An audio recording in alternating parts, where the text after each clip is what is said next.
Tu l'as perdue. Elle est partie. Un vide sidéral s'est installé là où son rire résonnait. Un silence assourdissant a remplacé ses mots. Tu as souffert, tu as saigné, mais n'oublie jamais ceci, la vie est un maître impitoyable. Elle ne cesse de nous enseigner des leçons, parfois avec une brutalité qui nous laisse à terre, parfois avec une douceur trompeuse. Et il arrive que dans cette cruelle école, elle pousse les êtres à une introspection déchirante, à une comparaison inévitable. Et c'est là, dans les méandres de son absence, qu'elle réalisera l'ampleur de ce qu'elle a laissé derrière elle. Elle reviendra, non pas par caprice, mais parce que la vie, cette immense et insaisissable force, lui aura montré à quel point tu es rare. Tu es ce qu'elle cherchait sans le savoir, ce qu'elle a perdu par ignorance, ce qu'elle regrettera par amertume. Et tout cela, mon ami, nous le devons à la sagesse ancestrale. Comme l'a si bien dit Marc Aurèle, ne te fâche pas contre les événements, car ils ne s'en soucient guère. Comprends bien, ce n'est pas un conte de fées, ni une promesse illusoire. C'est une vérité brute, forgée dans le feu de l'expérience humaine et tempérée par la philosophie la plus robuste, le stoïcisme.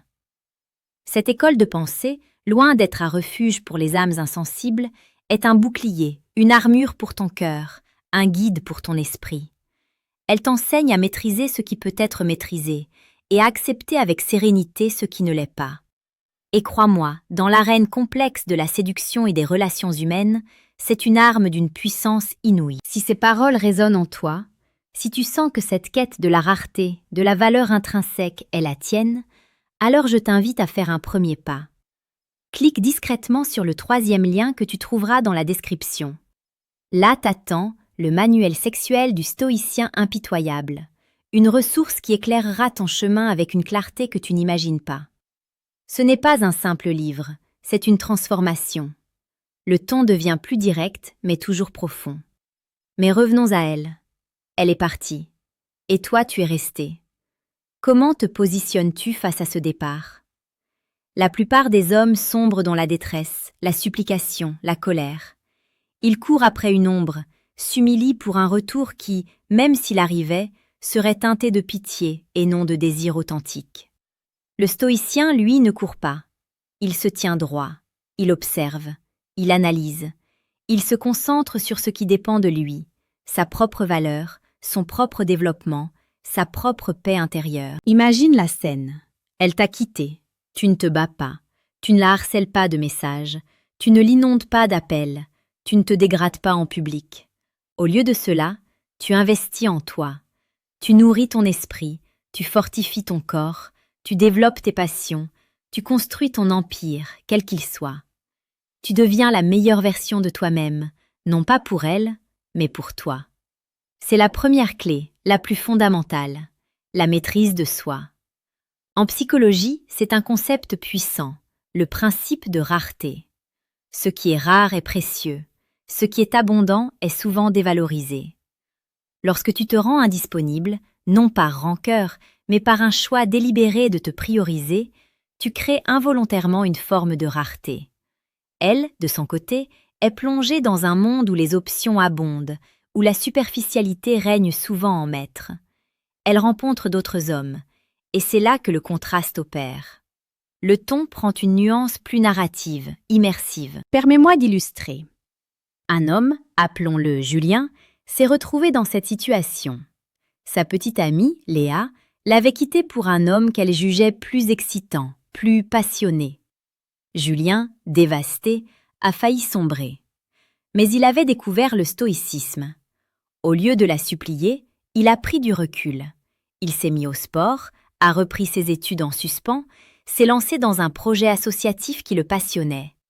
Il a coupé tout contact, non par vengeance, mais par nécessité de se reconstruire. Pendant ce temps, Léa vivait sa nouvelle relation. Au début, l'euphorie était présente, mais petit à petit, les masques sont tombés. Son nouveau compagnon était impulsif, instable, égocentrique. Il lui promettait monts et merveilles, mais ses actions ne suivaient jamais ses paroles. Il était passionné, certes, mais d'une passion destructrice, éphémère. Il y avait des éclats de colère, des moments d'indifférence, un manque de profondeur qui commençait à peser sur Léa. Et c'est là que le processus de comparaison s'est mis en marche. Léa a commencé à revoir Julien, non pas dans le réel, mais dans ses souvenirs. Elle s'est souvenue de sa stabilité, de sa gentillesse authentique, de sa force tranquille. Elle s'est rappelé qu'avec Julien, il y avait un respect mutuel, une confiance inébranlable, une épaule sur laquelle elle pouvait toujours compter. La vie, impitoyable, lui montrait la différence. Elle lui démontrait, avec une clarté brutale, la valeur d'un homme stoïque, la rareté de cette force, de cette résilience, de cette sérénité qu'elle avait prise pour acquise. Ton légèrement plus sombre, mais toujours déterminé. Le stoïcisme ne te rend pas froid, il te rend inébranlable. Il ne t'empêche pas d'aimer, il te permet d'aimer avec une force et une profondeur que peu connaissent. Tu aimes sans possession, sans dépendance, sans cette angoisse constante de la perte. Et c'est précisément cette liberté qui te rend irrésistible. Car une femme, au fond d'elle-même, désire un homme qui est libre, qui se possède, qui n'est pas un esclave de ses propres émotions ou des siennes. Si tu te sens touché par cette vérité, si tu veux chaque jour des éclairages sur la séduction la plus précieuse et pertinente, alors abonne-toi à la chaîne Émotions Stoïques. Chaque vidéo est une invitation à te transformer, à devenir l'homme que tu es destiné à être. La douleur de la séparation est réelle. Ne la nie pas. Permets-toi de la ressentir, mais ne la laisse pas te consumer. C'est une épreuve, un test, et dans le stoïcisme, chaque épreuve est une opportunité de croissance. Ce n'est pas ce qui t'arrive qui compte, mais ta réaction à ce qui t'arrive, disait Épictète. Et ta réaction, mon ami, doit être celle d'un lion blessé qui se relève, plus fort, plus sage, plus majestueux. Elle est partie. Tu es en deuil, mais tu es aussi en pleine transformation. Tu te forges, tu te sculptes, tu deviens ce phare inébranlable dans la tempête, cet antre solide que l'on recherche inconsciemment. Et lorsqu'elle reviendra, car la vie lui montrera l'étendue de ton absence, ce ne sera pas par pitié, ni par nostalgie facile, ce sera par une reconnaissance profonde de ta valeur, de cette rareté que le monde moderne a tant de mal à cultiver. Ton plus doux, plus romantique, mais toujours avec une force sous-jacente. Imagine le moment. Le temps a passé. Tu as continué ton chemin. Tu as construit, tu as grandi. Et un jour, un message, un appel, un regard dans la foule. Elle est là. Son regard est différent. Il n'y a plus la désinvolture, l'assurance de celle qui part sans se retourner. Il y a une humilité nouvelle, une lueur de regret, et surtout, une admiration non dissimulée pour l'homme que tu es devenu. Elle te regardera et verra non pas l'homme qu'elle a quitté, mais une version transcendée.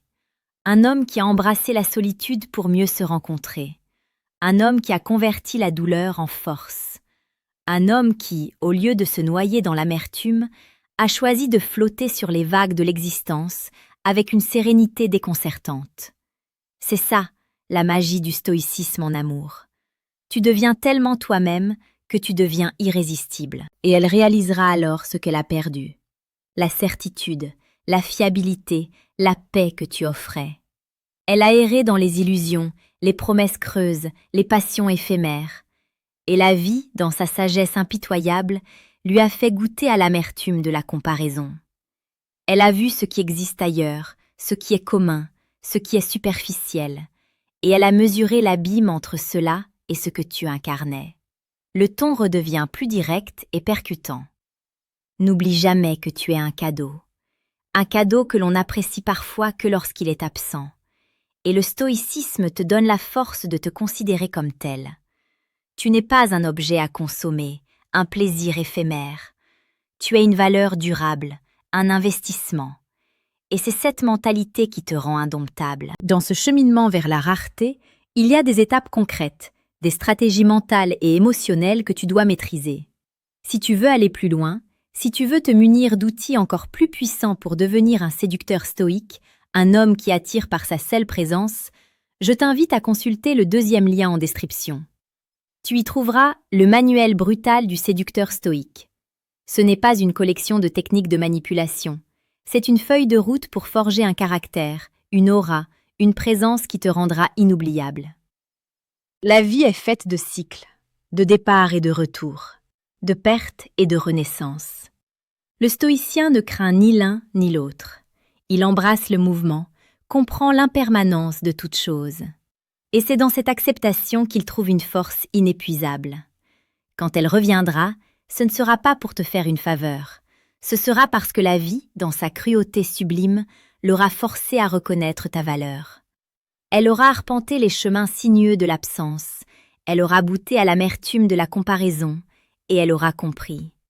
Elle aura compris que la superficialité des feux de paille ne vaut pas la chaleur constante d'un foyer, que la folie passagère ne remplace pas la sagesse sereine, que l'instabilité ne peut rivaliser avec la force tranquille. Et cette compréhension, elle sera le fruit de sa propre expérience, de ses propres erreurs. Tu n'auras rien eu à faire d'autre que de rester fidèle à toi-même, de continuer à croître, à te parfaire. Le ton prend une dimension plus philosophique, presque poétique. Pense à l'arbre. Il endure les tempêtes, les hivers rigoureux, les étés ardents. Il ne se plaint pas. Il puise sa force dans la terre, s'élève vers le ciel, ses racines s'ancrent toujours plus profondément. Et c'est cette résilience, cette constance, cette croissance silencieuse qui le rend majestueux, inébranlable. Tu es cet arbre, et lorsqu'elle verra ta stature, elle réalisera qu'elle a abandonné une forêt pour quelques fleurs éphémères. Ton absence a créé un vide qu'aucune autre présence n'a pu combler. Car ce que tu offres, ce n'est pas juste un corps ou des mots doux, c'est une âme solide, un esprit clair, un cœur qui sait aimer avec une liberté qui transcende la peur de perdre. C'est la rareté incarnée. Le ton s'intensifie, devient plus motivant. Ne te contente pas d'espérer son retour, forge-le. Non pas par manipulation, mais par l'exemple. Deviens l'homme que tu as toujours voulu être. Vis chaque jour avec intention, avec courage, avec cette sérénité que seul le stoïcisme peut offrir. Chaque épreuve est une occasion de te renforcer, chaque blessure une leçon à apprendre.